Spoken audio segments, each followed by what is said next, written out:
Zay ny makasika ny fa ankoatran'ny fiatrenan'ny fivoriana atampony sy makasika ny fivaovan'ny toetrandro sy ny fivorimbe fa 720 makasika ny firenena mikambana dia niona tamina tompona ndraiky mpanjakana maromaro ny filoham-pirenena Andriamatoa Hery Rajaonarimampianina mandritra ity fitsidiany ao New York États-Unis ity.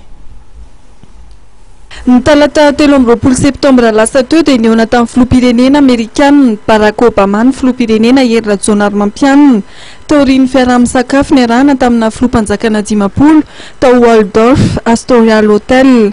Anisan'ny noresahana ny momba ny fiara-miasa eo amin'ny États-Unis sy Madagasikara. Fiara-miasa izay horaketina amina fifanarahana tsoatsy araka fanambarana izay navoaka ny teo anivo fiatsitsiana ny Repoblika. Nisy ihany koa ny fionana samihafa ho fanamafisana amin'ny fiara-miasa ny mpiara-miombona antoka ara-teknika Sarapola.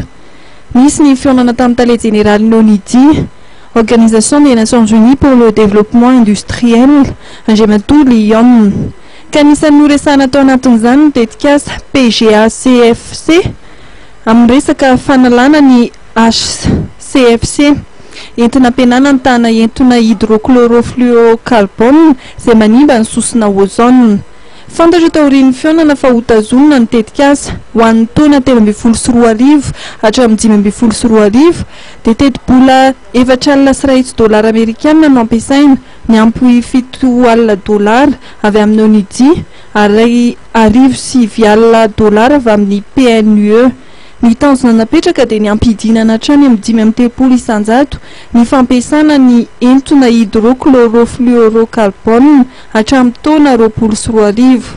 Niona ihany koa tamin'ny sekretera jeneraly ny CNUSED Mukisha Kituyi ny filoham-pirenena Hery Rajaonarimampianina fionana izay nijerena momba ny fampiroboroboana amin'ny varotra eto Madagasikara.